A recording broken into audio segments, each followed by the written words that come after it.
கர்த்தருடைய பரிசுத்த நாமத்துக்கு மகிமை உண்டாவதாக. இன்றைக்கி கூட என்னாகமும் 10வது அதிகாரத்தை பார்க்க போகிறோம். இந்த 10வது அதிகாரத்தில் கூட என்னென்ன பார்க்க போகிறோம் அப்படின்னு சொல்லி பார்த்தோன்னா, பூரிகைகள் முழக்கப்படுவது, அடுத்ததாக தேவன் எப்படி அவருடைய பிள்ளைகளை நினைவு கூறுகிறார், எந்த கோத்திரங்கள் முதலாவது புறப்படுகிறது, அடுத்ததாக பார்த்தோன்னா தேவன் மோசைக்கு கட்டளையிட்டபடி இப்போ மோசை ஒருத்தர் அழைக்கிறார் அந்த வனாந்தரங்களை அவங்க கூட வர்றதுக்கு. அடுத்து தெய்வ பெட்டி உடன்படிக்கை பெட்டி முன்னாடி செல்கிறது. மோசை தேவனை நோக்கி எப்படி ஒரு வேண்டுதல் செய்கிறார் அப்படிங்கிறத பற்றி இதை நம்ம பார்க்கலாம். இப்போ வெள்ளி பொறிகைகள் இந்த ரெண்டு வெள்ளி பொறிகைகளும் வெள்ளினால தான் செய்யப்பட்டிருக்குன்னு சொல்லப்பட்டிருக்கபடி அதை ரெண்டுத்தையும் ஊதும்போது சபையார் எல்லாரும் என்ன பண்ணணும், இஸ்ரவேல் புத்திர எல்லாரும் கூடி வரணும். அதில் ஒன்று ஊதும்போது தலைவர்கள் அந்தந்த கோத்திரங்கள் தலைவர்கள் அவங்க மட்டும் கூடி வந்தால் போதும் அப்படின்னு சொல்கிறாங்க. அடுத்து பெருந்துணியாய் முழக்கிறாங்க.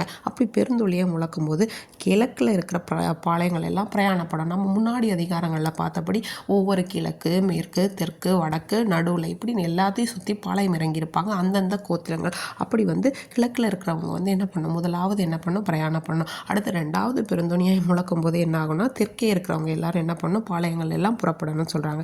இப்போ போருக்கு செல்ல போகிறாங்க அப்படின்னா பெருந்துணியை நம்ம என்ன பண்ணணும், அப்பவும் இந்த பூரிகைகளை முழக்கும் போது தேவன் நம்மளை நினைவு கூர்ந்து சத்ருவோட கைக்கு என்ன பண்ணுவார், நம்மளை விடுவித்து நீங்களாக்கி ரட்சிக்க வல்லவராக இருக்கிறார் அப்படிங்கிறத இதில் சொல்லியிருக்காங்க.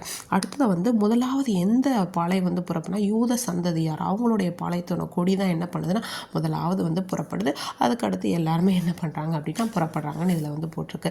அப்போ என்ன இஸ்ரவேல் புத்திரர் பிரயாணம் பண்ண போகிறாங்க. அப்போ மோசே என்ன பண்ணுறாங்க, மீதியானுடைய குமாரன் ஆகிய ரெகுவல் அவங்களுடைய குமாரன் ஓபாவை பார்த்து சொல்கிறாங்க, நீ கர்த்தர் எங்களுக்கு தரேன்னு சொன்ன இடத்துக்கு நாங்கள் போகிறோம், நீ எங்கள் கூட வா அப்படின்னு சொல்கிறாங்க.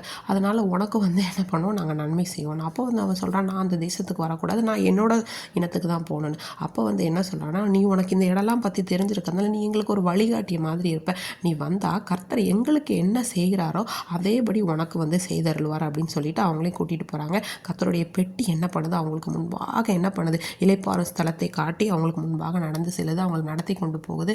தேவ மேகம் அவருக்கு மேலே தங்கி இருக்குது. அப்போ மோசே தேவனை பார்த்து வேண்டுதல் செய்கிறாரு. என்னென்னா, இப்போ இந்த காரியங்களை பார்க்கும்போது நம்ம எப்படி யூதாவுடைய சந்ததி முன்னாடி போகிறதோ அதே போல் துதி என்பது நம்முடைய வாழ்க்கையின் முக்கிய ஒரு அங்கமாக, ஜெபம் ஒரு அங்கமாக மாறி நம்ம துதியின் ஜெபத்தை ஏறெடுக்கும்போது தேவனாகிய கர்த்தர் தாமே நம்மை முன்பாக வழி நடத்துகிறவராக இருக்கிறார்.